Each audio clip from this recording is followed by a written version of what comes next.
Hello. Yep. Hello and welcome to the Common Sense SEO show number 22. And today, let's tell you about today in a few moments, because first I'll hand back over to Henrik for the housekeeping.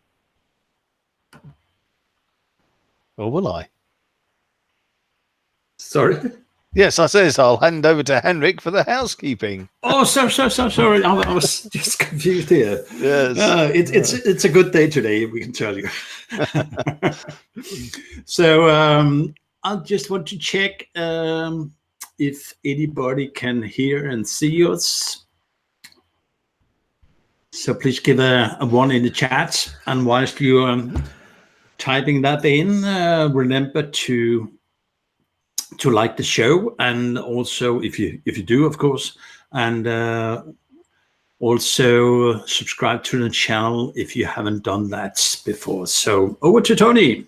Yes, and here we go. This was the exciting day that Henrik and I both attended the Amazon AWS conference. Awesome AWS, I think it was, or something like that. Anyway, awesome day. Yeah, an awesome day. That was it exactly. And but it wasn't quite awesome. It was. I'm sure it could have been if we could have managed to have sort of ever managed to see anything. But anyway, as Amazon do, they tended to overcomplicate everything, and there was that much wizardry going on with their presentations that unfortunately I just gave up after about half an hour. So here we are, 30 minutes of just winging it. No, that's not actually true, because of course Henrik, being far more skilled in these matters than I, did attend like a good trooper, and he attended for both of us, and he's got the cliff notes and the wisdom to share. I think he got 2 out of the 4 presentations anyway.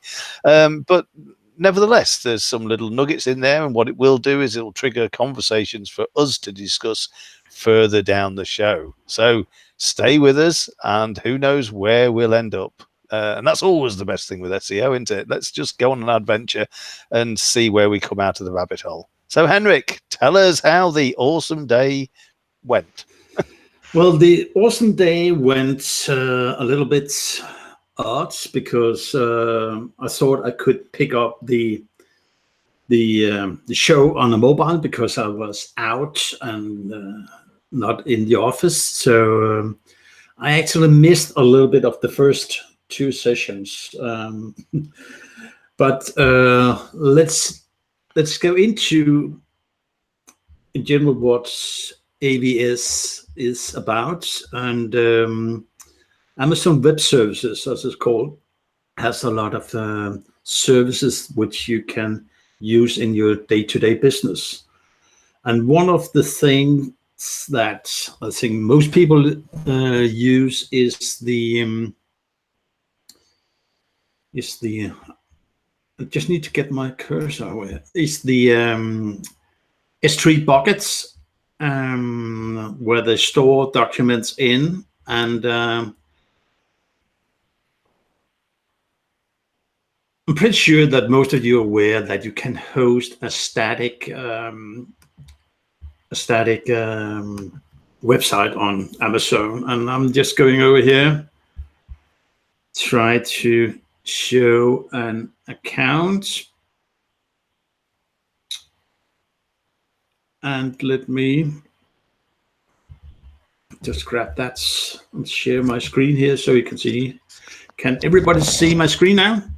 So please give me a 1. You should see my S3 console. So if everybody can see that, then we're in the right.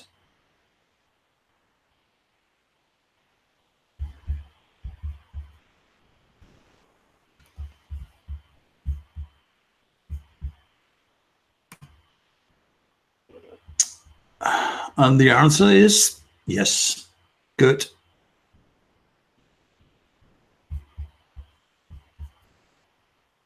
So what you normally will do when you log into your Amazon Web Service, you will see the services available. You can search up here for all the different services that you can think of, and most of them Amazon has. What we have been using in our business is the S3 storage, to host static websites. So if you go and create a bucket, hit the create bucket up here, I will just see if I can say test. Come on, Sense SEO. You put in a bucket name. Oh, sorry, it has to be in lowercase. I forgot that. You have to choose a region, and we normally use the US East region. And you can then choose whether you want to copy settings from existing buckets or not. But I don't want to do that. I will go to the next one. And here you set your properties for your buckets. In this instance, I will not set any specific here because we go into some of the details a little bit later. I go to the next screen. And it says, okay, block all public access. You can see up here. So that's the first tricky part of it. So you could decide that you want to block them, or you could go down and choose that you want to access or give public access to it all. So if I say, okay, here, I will leave public access to the bucket. And in this instance, I want to do that. I will hit the next one. And it gives me an overview of what I have done for the buckets. And I'll say create buckets. And it comes up and give me, sorry. I have used the max allowed in this account here. So I will have to. Oh, is there a maximum buckets? Yeah, you have a maximum of 100 buckets, and then you have to actually apply for more buckets, which I can do. So I'll just quite fast log out of this one and choose another one. So. Well, that's worth bearing in mind because, of course, I use S3 for backups from Updraft. Yeah. And of course, that creates a bucket for every site. And I think I've got Updraft on, well, definitely over 60. I know when I go into my browser, there's over 60 buckets there. So I've got to be a bit careful there. Yeah. Just talking about that, just briefly, I know you're going to go back into this, but while I was talking about, I don't know if anybody else is using it or not, but there's a free plugin called S3 Browser. Simple as that, S3 Browser. No, it's not a plugin. It is a browser. Yeah. I don't know why I called it a plugin. Yeah. So S3 Browser, it's free. Download it. It just makes managing your buckets a breeze. It really does. It's just so easy. You just click on it, the icon on your desktop, and straight away you're straight into Amazon. And you're not going to go wandering around trying to find out where everything's hidden due to the AWS sort of, I don't know, menu system and stuff. I always struggle to log into AWS, but with S3 Browser, everything is right there on your desktop at the click of a button. Absolutely. So if you do have more than one bucket, it's always worth having S3 Browser just lurking there on your desktop just for those times when you need it. So back to you, Henrik. Okay, I've just gone into, instead of creating the bucket once again, I just took a bucket, went into that, and then when you're in the bucket, you can go into the permissions side of it. It's all set. So sorry, I have to go to create a new bucket anyhow. So I'll do that quickly.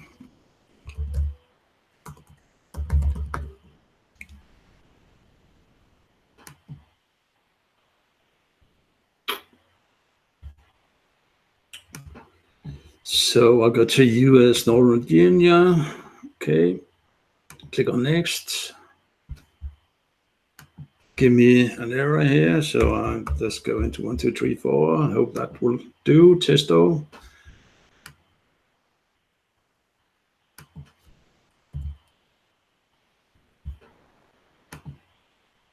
That one helps. Go to next one. I take just next. Create buckets. Okay. Go into the bucket here. And then I go into the permission settings here. Let's set a block on all the permissions. So it's not a good day for me today. So I go into the properties and I will go into this one, static website hosting. So I'll choose that one and say, okay, do you use this bucket to host a website? We'll do that. It will say I need a index document. I'll call that index HTML. And I will have an error, which I'll call error doc. HTML, and hit save. So now you can see my bucket is set up for static web hosting. You could go in and you should do the course configuration, because that will enable you to swap through between different data centers. But by doing this one here, I've actually prepared my bucket for a static web hosting. So I just have to upload a file here. So I'll add a file. I'll find an index file. That could be this one. I'll hit open there. And I'll go to the next one. So it'll ask me to make it public. Yes.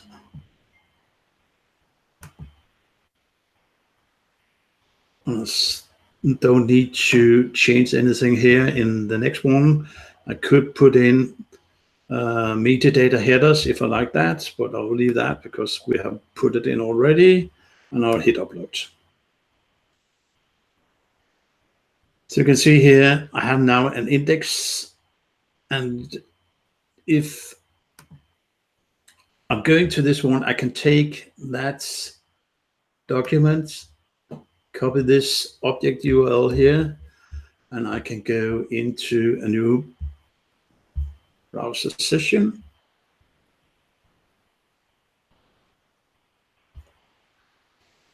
So I'll do here, copy that in, and it should give me,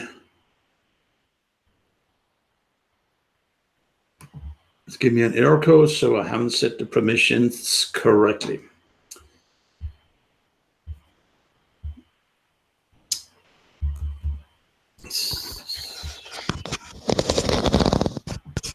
So I'll have to go back and put in the proper. Where did I have that? Permissions, properties. I should have done that. Oh, dear.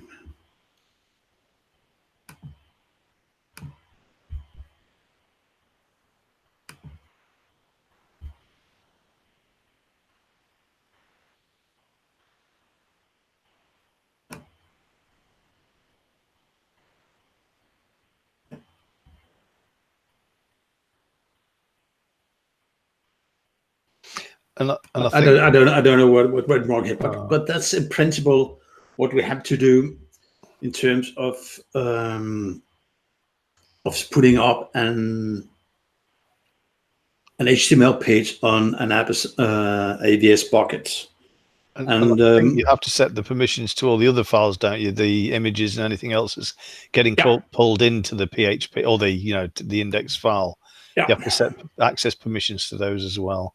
Yeah, every file that uploads. And that's why, as Tony told you, that this little tool called the S3 browser, which I'm opening here, gives you an ability to go in and actually look whatever you have in your your storage here. Yeah, and you can set the permissions and everything in there too, can't you? And you can get your URL, your live links, and everything. Yeah. Yeah.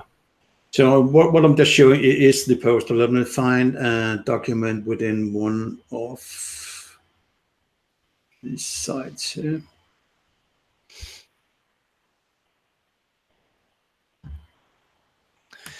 The thing to remember, which probably people know anyway, but the bucket names are across the whole system, aren't they? So you can't duplicate the bucket name.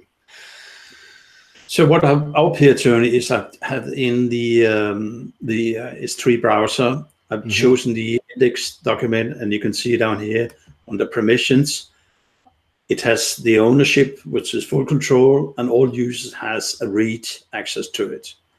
And you can see here's the actual full link to it, which you can copy and use that wherever you want to use it. You can also go to the bucket in here and right click and go in and say you want to edit the website configuration, and then have the bucket configured as a website. Hello, static website. So it is it's a little bit more cumbersome than anything else. And those for you who are in Ranking Factory, you know that Ranking Factory is actually using Amazon, Google, Alibaba, and Azure buckets for hosting the cloud stacks that we are talking about. What else did we learn a little bit about today? That was actually about security, where they spoke quite a lot about the security aspects of the security aspect of your AWS account. And what the general message is that you have to give access to users in terms of using what they call an IMA account, which is Identity and Access Management account. So you create users, and the initial phase will be to create what you call a credit policy. And within that credit policy, you'll create groups, and you add users to that group, and the group will have the access privilege in that group, so you can actually easily give and withdraw access to a user just by adding or removing a user from that policy. That brings us over to another topic, which is the issue about WordPress. Because, Tony, we were discussing that before. Yeah, about defining roles within WordPress when you're handing over access to VAs, etc. Because I think what we was talking about is how everybody gets really lazy and just has one login and just quite randomly throws it around whoever asks for it. But of course, you know, that has potential dangers, as we know, when VAs sort of part and go off on their own separate ways, and suddenly you find that you've got, you know, 40, 50 sites that you've got to go in and change all the passwords. Well, you know, you might have to. I'm not saying most VAs are very honourable actually and wouldn't do anything wrong anyway, but I mean, it can happen. And so being sort of a little bit careless with the way we define permissions is possibly leaving us a bit open to, you know, situations further down the line that we really don't want. And I think that is it. So if you've got somebody who's a web designer, who's going in and doing graphics, who's going in and doing content, then do they need to be an admin, or can they be an editor, or can they be an author? You know, and set the permissions according to the role that they're doing. Then it's also good practice to have more than one account. It's one of the things that we do. Well, I say that, but it's one of the things I always used to do, and sometimes probably lately I've slacked a bit on it. But you know, try and have two accounts, so at least if you get locked out of one, you can go in from a different place and get in through the other one and do whatever you need to do. Especially if you've been hacked, you really need to get in somehow, and you can guarantee that they'll have hacked your admin account. So sometimes it's useful to be able to get in from another way, from another IP address, and be able to troubleshoot as well. So that's the sort of thing that came out of it when it was banging on about the security in Amazon. And was there any bit there that you wanted to add to that, Henrik, or did I cover that one? No. The most important thing was that don't give root access to your AWS because then they have root access to everything, which means that they can go in and you should create a user anyhow. But if you access your AWS through your root access, then you have access to everything. Yeah, also be careful when going back to the AWS stuff, the S3 storage. I mean, just be a bit careful what you open up permissions to, because of course when we've got the website running there, you are opening up that whole bucket. Well, I mean, it's file dependent. It's each file individually. You can control each file, but if you're going to do a training program on there, then you've got to be careful, because I mean, I've got a friend who was an internet marketer. This is going back about 15 years now, but he released a course on Warrior Forum, and he put all of the training videos in an S3 bucket. The link got shared on the Black Hat forum or wherever it was, one of those places anyway. And then when he got his bill from Amazon, we all know that your bill from Amazon is usually about 35 cents a month, and his bill came through at $18,000 because everybody in the world had access to this brand new course, which had like 50-60 videos, and Amazon were unforgiving, basically saying it's your fault, you gave open access to that folder. So if you're going to be putting videos into your bucket, just be aware that somebody could embed them in their own site, and every visitor that ever came and watched that video on somebody else's site, you're paying for their traffic, you're getting the bill for it. So again, in them sorts of situations, if you're going to stream videos, don't stick them in the bucket, stick them on YouTube, whatever, or Vimeo, and stream them that way, so that at least if you're not going to control the permissions, at least that nobody's going to cause havoc with freeloading your bandwidth. That can run away with it, as I've absolutely, like I say, it was a friend who this happened to. Another thing, Tony, is that you should actually monitor your services. So when you go into your billing section, you will able to set up budgets for the different services that you're using. One of the more expensive services is actually if you go in and do anything in the elastic computing, because that tends to go a little bit wild.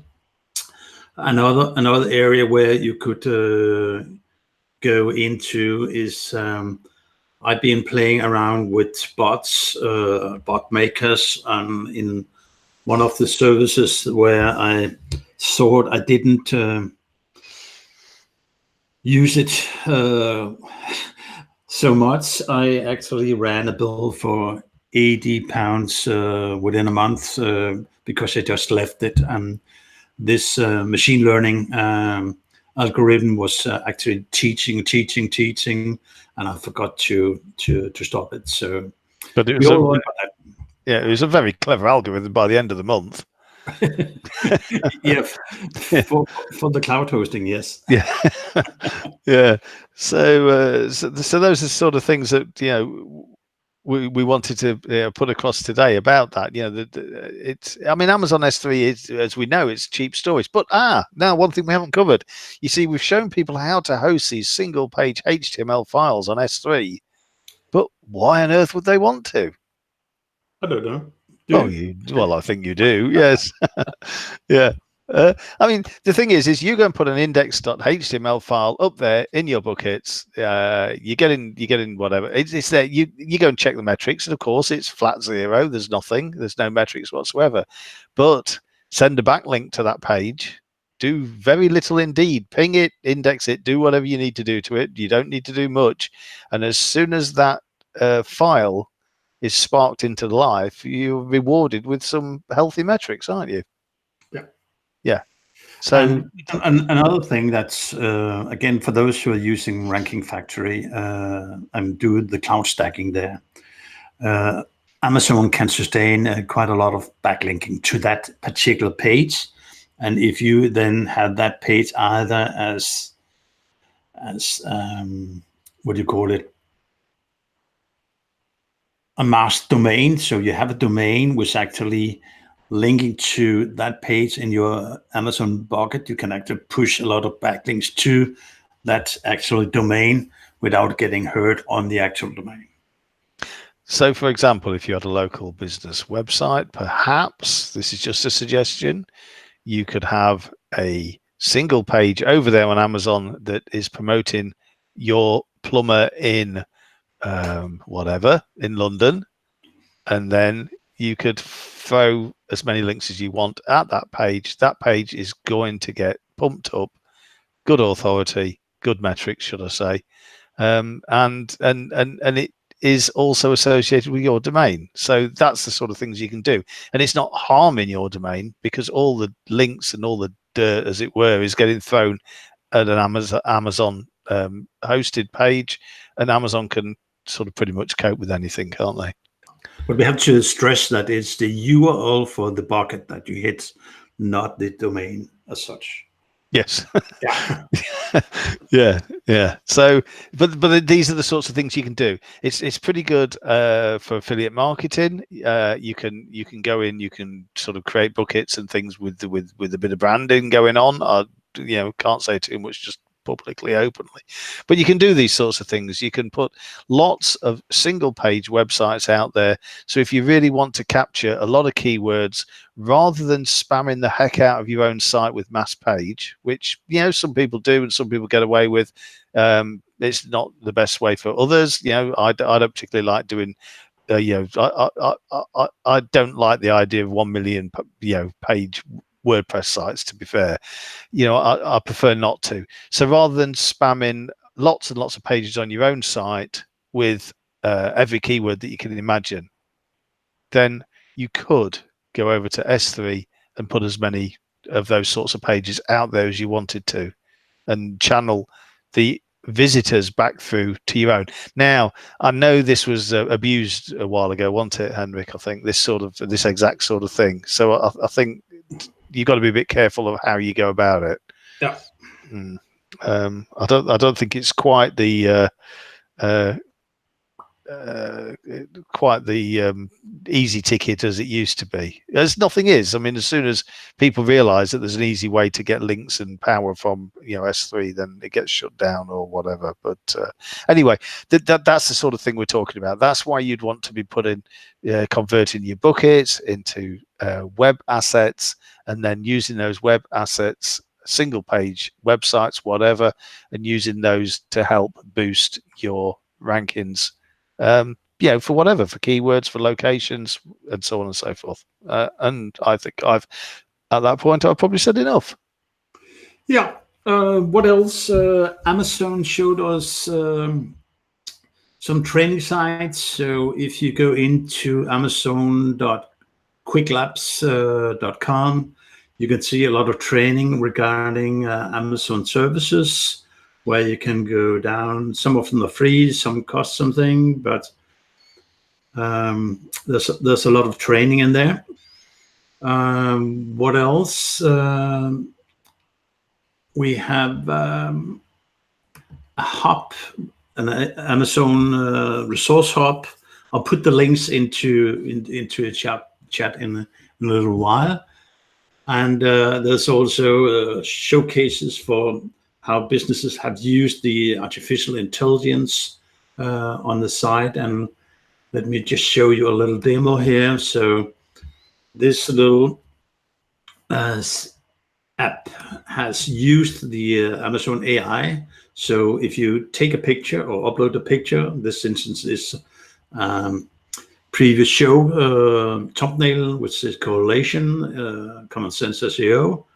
And let me upload it again. Take another one, just a second. We'll take one where we have Yeah, just the map here.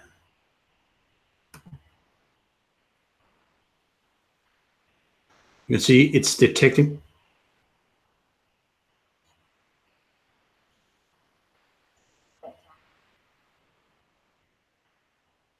Could you hear that out there? No. Well, I don't know. Could they? What did it do? No. What it does, it actually analyzed the picture, and there's the other artificial intelligence called Polly, who's actually reading up what she saws in the picture. Right. So that's another. And let's just go into what I've been playing around a little bit with. Is Amazon Transcribe, which is another service that they have. You will find that as well in your Google Docs. Do we have time for showing that, Tony? Yeah, well, you can have a quick minute if you want. I'm sure if you're showing them something exciting, then I'm sure they're going to give us another couple of minutes. So I'll just go to my drive here. Go into the drive. I'll be showing the document in a second.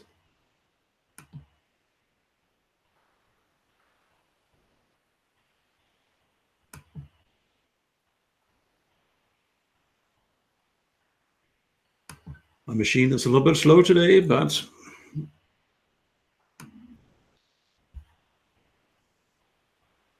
okay.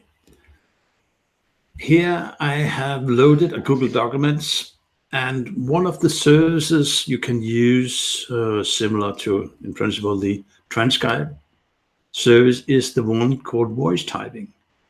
So if you go into voice typing, then you take this little mic and then you say, okay, I'm ready to type or speak to type, and it works very well. New line. Should have taken that as a command, but it didn't. But as you can see, there's a lot of possibilities in just quick typing a document without typing. So you speak into the document. Okay, that was just a side. Yeah, I think it just goes to show that Amazon is a lot more than a lot of us think. This was actually a Google document. Oh, that one was it? Oh, right, okay. Yeah. Oh, well, Amazon isn't a lot more than we think then. Yeah, but a lot of the machine speaking service. There's another one we just can show quickly. That's the Polly. Many of you will know that from different video programs that where you type in your text, and then you'll find somebody who will speak it. So here you can say, here's the text, and when you choose the language here, you can choose the language. You can choose the female from that's relates to that language, and then you can listen to the speech directly. Because you can't listen to what I am showing you, but go in and play with it. You can download it as a MP3 file and then upload that to your video if you want a translation to the video. So that's all, Tony. Yep, that's good. That's good. We did it. We conquered the demons that sort of Amazon unleashed on us this morning with their crazy platform, whatever it's called. And hopefully we brought some things to you that you've probably not considered before. I'm sure most of you are aware of a lot of the things, but just be a bit more open-minded about Amazon S3. It costs you next to nothing. It delivers some very powerful services. Get the S3 browser on your desktop. Start thinking about how you can use the HTML page hosting to boost your own SEO, which is what we're all about. And if you've got any questions about anything, put them in the comments and we will get back to you. Oh, and before I just pass back to you, Henrik, I do want to say one more thing. I haven't forgotten the email document. Well, I did. I got halfway through, then I forgot it for a couple of days. So I promise anybody that's waiting for it, I will make an extra effort to get it done in the next day or two. So many apologies for that, but thank you for attending. And back to you, Henrik, to wrap it all up. Yeah, David is asking, can you show an example of WordPress in an S3 bucket? David, WordPress you will host not in an S3 bucket because it needs some computing power. So that's what is residing in the Elastic computing buckets, which is a little bit more expensive if you have a lot of traffic. But if you have a lot of traffic and converts, it really doesn't matter.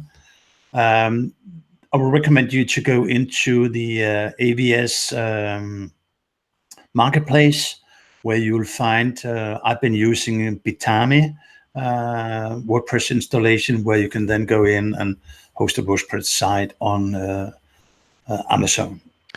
So I hope that answers your questions out there. Yeah, well, the thing to remember there is that hosting WordPress on Amazon is not the cheapest way of hosting WordPress, is it? No.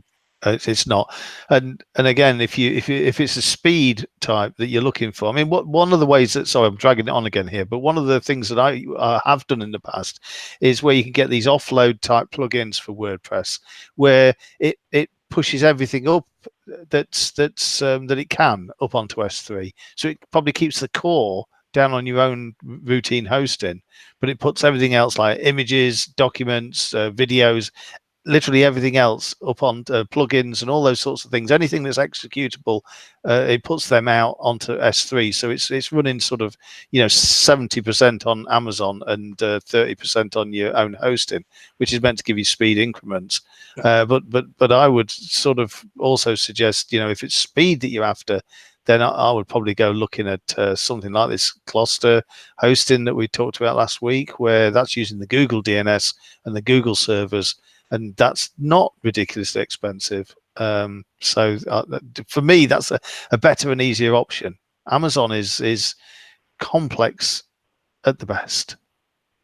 But yeah, because when we have to set up the Elastic computing, you have to have a dynamic IP. There's a process of setting that up. So as Tony said, it could be easier for you just to go to cluster directly and spin up a WordPress installation there, because that's fast and it's visit driven, right? Yeah. Any more questions out there?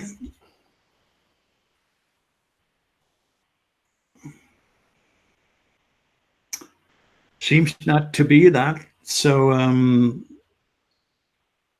just remember to subscribe to our channel and hit like if you like the show, and see you on the next one. Tony.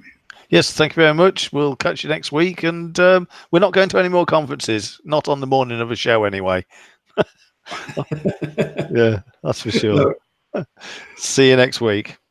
Take care.